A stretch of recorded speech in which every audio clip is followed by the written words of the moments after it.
Okay, let's dive into something really fascinating today and maybe challenge some assumptions. Sounds good. What are we tackling? We're looking at manifestation.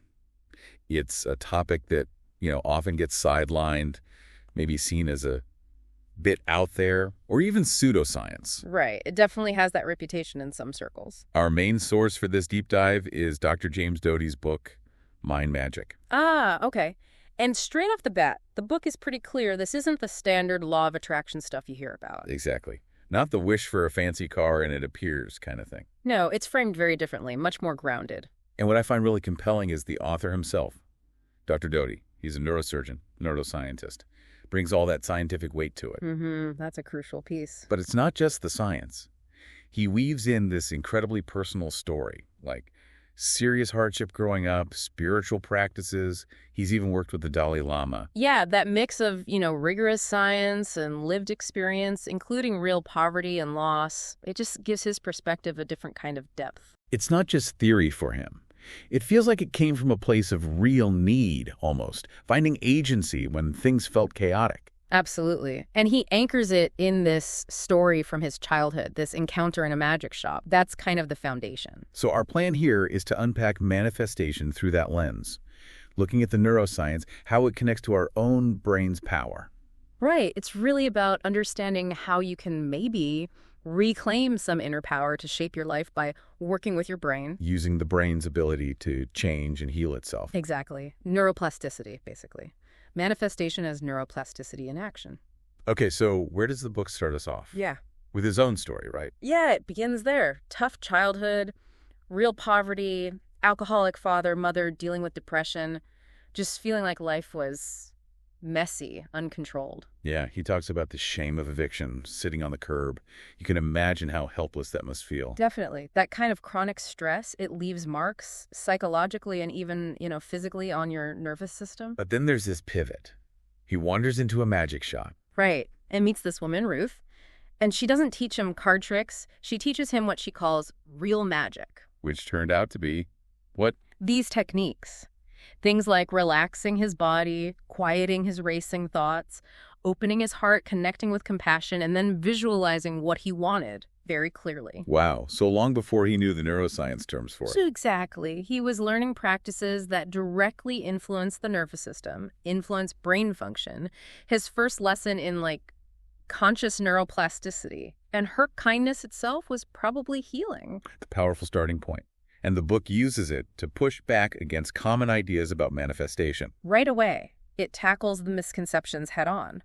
First, it's not the law of attraction purely focused on getting rich or material stuff for your own sake. Not about mansions and sports cars as the ultimate goal for happiness. Nope. And crucially, it's also not about blaming victims. It doesn't say that if bad things happen, it's all your fault for thinking negatively. That's an important distinction. Very.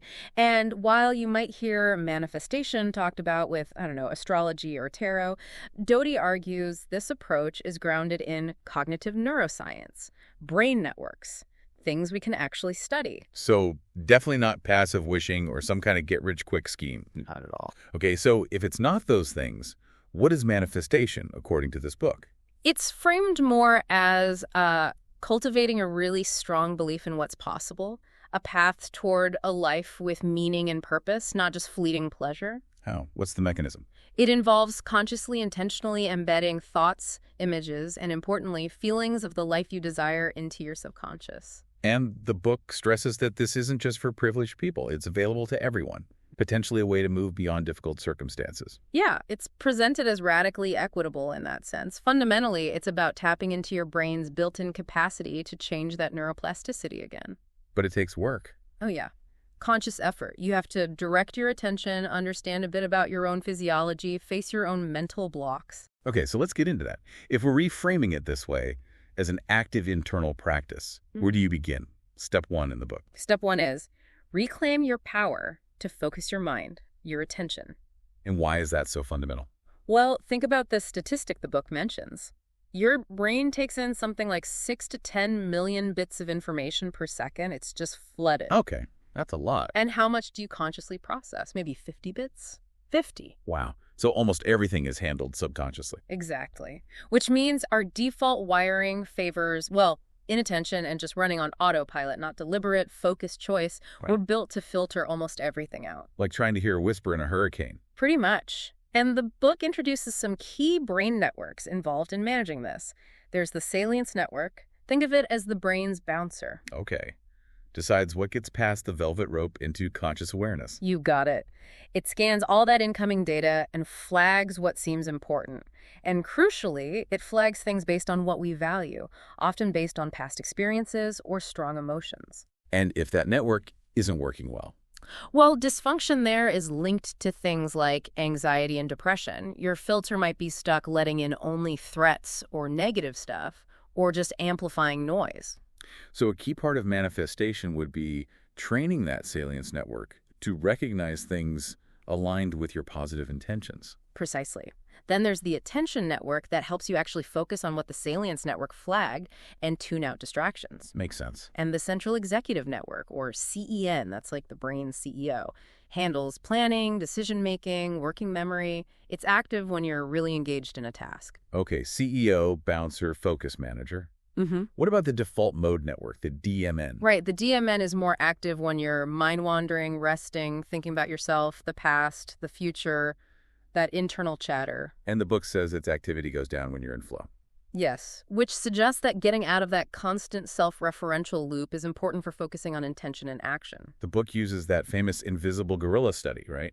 Yeah, it's a perfect illustration. People watch a video, count basketball passes, and completely miss a person in a gorilla suit walking through the scene. Because their attention is tightly focused elsewhere. Exactly. It shows how blind we can be to things right in front of us if our attention isn't directed towards them. A metaphor for life, really, if you're only focused on problems. You might literally not see the opportunities. Right. And this loss of control over attention, like getting sucked into phone scrolling, the book calls it the Vegas effect, feels disempowering for a reason. Because your attention is your primary resource, your mental capital. That's the idea. Giving it away passively means losing agency, losing the ability to direct your own experience. And the neuroscience gets even wilder here, talking about the feeling of agency. Yeah, this is fascinating. The sense that you can act isn't purely based on physical reality. It's a subjective experience heavily influenced by your brain's predictions and your internal state. Like those anosognosia patients mentioned. Paralyzed, but believing they can move. Exactly. Their brain generates the feeling of agency, the prediction of movement, even though the limb doesn't respond. The subjective experience is powerful. And the argument is, many of us are the opposite. We feel stuck, even when we could act. That's the suggestion. We feel paralyzed by our learned beliefs, our fears, our habitual thought patterns, even when physical action is possible. It's a perceived paralysis. Which makes metacognition so important, being able to observe your own thoughts. Critical. Metacognition, just noticing your thoughts without getting swept away by them, allows you to see those paralyzing patterns. It creates a little space. Like cleaning a foggy window so you can see out. Good analogy. Stress fogs the window, makes everything seem threatening or impossible. Metacognition starts to clear it, letting your higher cognitive functions, your CEO, come back online to make choices. Okay, so you start reclaiming attention. Step 2 is clarify what you truly want.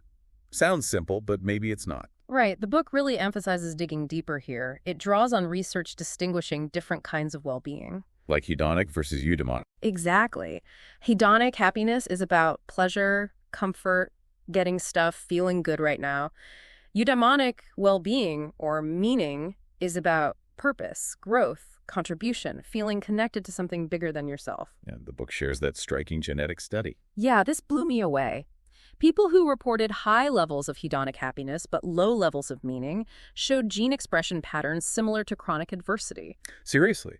Like, their body was stressed even if they felt happy. It looked like it. Inflammation markers were up. Antiviral responses were down, a pattern associated with social isolation and threat. But people with high levels of meaning, even if they faced challenges, showed the opposite. Lower stress markers, stronger antiviral response, suggesting a body prepared for connection. Wow. So your cells can actually tell the difference between shallow pleasure and deep purpose. It seems that way, which completely reframes what you might want to manifest. Just aiming for a mansion, the book suggests, might be dreaming too small. It pushes you to ask bigger questions. Definitely. Like, what's the real longing underneath this surface desire? Is it just about ego or comfort? Or does it connect to genuine well-being for me and others? Does it serve life in some way? Hmm. How does the feeling of this goal live in my body? The book contrasts the author's childhood wish for a mansion tied to escaping shame, maybe proving himself with Nainoa Thompson's vision. Right. Thompson, the navigator, wasn't just visualizing an island. He was holding the image of Tahiti as a symbol for his people, their heritage, their connection to their ancestors through wayfinding. It had immense collective meaning. His teacher told him never lose that image. So the quality of the desire matters. Yeah. And emotion is key here, too. Absolutely crucial. It's not just visualizing, it's pairing that clear image with strong positive emotions.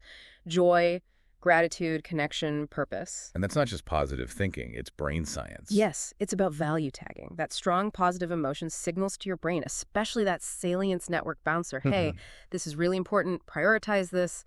It helps embed the intention deeply. Okay, focused attention, clear, meaningful desire. But we all have baggage. Step 3. Remove the obstacles in your mind. Yeah, the inner roadblocks. The usual suspects. Limiting belief, I'm not good enough, I don't deserve it, I'm an imposter. Plus fear, self-doubt, chronic stress. And these aren't just mental concepts, they have real effects, right? Oh, absolutely. They literally narrow your field of vision for possibilities. They hijack your attention constantly, pulling you back into worry loops.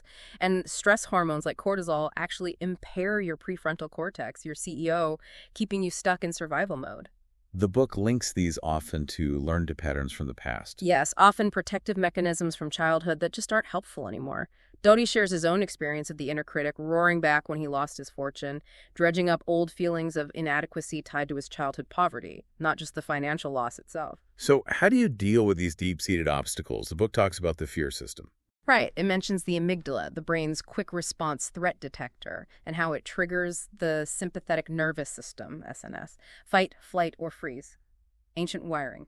Useful for escaping a tiger, maybe less useful for dealing with email. Exactly. Modern life often keeps that SNS running on overdrive. But we have an ally, the parasympathetic nervous system, PNS, especially the newer part, the myelinated vagus nerve. That's the rest and digest system. Yes, but it's also crucial for feeling safe, for social connection, for caregiving. We need to activate the PNS to calm down that primitive SNS threat response. Only then can we access our higher brain functions fully: creativity, planning, compassion. And self-compassion is presented as a direct way to do that. Yes, the book calls it the inner critic's kryptonite. It's like consciously activating those PNS caregiving circuits for yourself. It uses neuroplasticity to build pathways of safety and kindness internally. Which creates the space to challenge those old beliefs. Precisely. Practices like writing down limiting beliefs and then exploring their opposites become possible when you feel fundamentally safe enough to look at them without being overwhelmed. So it's about changing your relationship to the fear or the critical thoughts. Exactly. Metacognition lets you see the thought, there's the not good enough story again. Self-compassion creates the safe container around the feeling, allowing you to choose a different response instead of automatically reacting. Right. Attention, intention, obstacles addressed. Step 4 is embed the intention in your subconscious. This is where the repetition comes in. Consistent practice. Vivid, detailed visualization combined with those strong positive emotions we talked about. Making it really salient, really valuable to the subconscious. Exactly. You're essentially telling your subconscious this is a top priority. Why does the brain respond so well to this? Well, the brain loves efficiency. It wants to save energy. Once a goal feels familiar, important, and positive, pursuing it requires less conscious effort. The subconscious, which handles most of our processing, can then work on it automatically in the background. Like setting a program to run. Kind of. It becomes like a bloodhound, as the book puts it, constantly scanning your environment below the level of conscious awareness for anything relevant to that embedded goal, opportunities, people, information. This sounds like where those famous examples fit in, like Jim Carrey and the check. Right. He wrote himself a $10 million check, dated it, carried it around, visualized receiving it, felt the feelings. It wasn't just passive wishing. It was an active practice of embedding that intention, countering his earlier beliefs about scarcity. Anchoring the feeling in the image. Or Anula visualizing her medical school acceptance letters, connecting it strongly to her purpose of helping others. Or Doty himself visualizing a very specific multicolored granite wall years before he actually built it. Concrete details plus strong feeling, powerful embedding. Okay, embedded. Step 5. Pursue your goal passionately. Seems straightforward. Yes, but with a really important piece of advice from Ruth, his teacher. What was that? She told him, Jim, be patient, be patient. Changing your brain takes time. So passion, yes, but tempered with patience and persistence, it's not instant. Which leads nicely into the idea of equanimity. Right. Equanimity, finding that internal balance, that non-reactivity to whether things go exactly as planned or not. So detaching your self-worth from the outcome. Exactly. Realizing success and failure are just temporary states, part of the journey. Your core sense of okayness doesn't depend on hitting every single goal exactly when you want. Like the Japanese idea of kintsugi. Repairing broken pottery with gold, highlighting the cracks. That's a great analogy. Seeing the scars, the challenges, the setbacks as part of your unique story. Sources of resilience and wisdom, not things to hide. Doty's own story of losing his fortune illustrates this, doesn't it? Yay! Painful, but led to deeper insights. Absolutely. Equanimity allows you to keep moving forward without being crippled by the fear of failure because your fundamental security isn't tied to the external result. So this whole process isn't just you locked in a room visualizing, there's a social dimension. Step 6. Finding support and noticing the flow of life. Crucial. Manifestation isn't solo. Other people matter immensely. The book touches on Stephen Porges's work, neuroception, the social engagement system. Our nervous system checking out others for safety signals. Below conscious awareness. Exactly. And when your nervous system is in that calm, regulated state, the green zone, your body language changes. Your facial expression, your voice tone, even how you listen, it signals safety to others. Which makes connection and help more likely. Yes. People are more likely to feel comfortable, trust you, offer support when your nervous system is signaling safety, not threat. Your internal state influences your interactions profoundly. And aligning your intention with helping others, serving something bigger. The book calls this a strategic asset. Why? Because, as it says, the world responds favorably and generously to a purpose that heals. When your goal isn't purely self-serving, it tends to attract allies and resources you might not otherwise encounter. Like Anulo wanting to help patients, or Jim Carrey seeing his comedy as easing suffering. He called the effect on others the most valuable currency. Or Amandine's story in Kabul. Her name, meaning protector of peace, her focus on helping, seemed to open doors, leading her by chance to the person she needed. Gratitude comes in here too. Big time. Practicing gratitude literally changes your brain, activating areas involved in social bonding and value judgment. It trains you to notice the good, notice the support already present, builds resilience, counters negativity bias. And then there's synchronicity, those meaningful coincidences. Yeah, the book suggests these aren't totally random. When you're clear on your intention, paying attention, and open, you start noticing patterns, connections, intuitive nudges that guide you. You don't need the whole map, just the next step. Right, like Nainoa Thompson seeing the island before it was visible, or Sylvia Vasquez Lovato finding that cigarette butt that led to help, or Amandine's encounters. The clues appear when you're receptive. Even difficult things, like Doty getting severe malaria. Yeah, a terrible experience, but it forced a pause, a reevaluation, and ultimately led him to clarify his purpose and pivot his work in a major way. Sometimes the detours are the path. These unexpected events can be gifts in disguise, clarifying what truly matters. Life unfolds, and being aligned helps you navigate it. It's about being present to how things are actually unfolding, with all its complexity and support. And finally, the book hammers home consistency. Right? Absolutely. These aren't magic spells you do once. They're practices. Like physical training, you need to do them regularly, daily, weekly, to actually rewire the brain and nervous system over time. That's how change happens. Obstacles will pop up again. Guaranteed. The inner critic doesn't just vanish forever. Life throws curveballs. The key is returning to the practices, self-compassion, clarifying intention, focusing attention again and again. It's definitely presented as a challenging path, figuring out what you really want versus what the ego wants. But the tools are there. Yeah, it ultimately comes back to believing in and cultivating your own inner power, your strength, often in connection with others. It's a dynamic journey.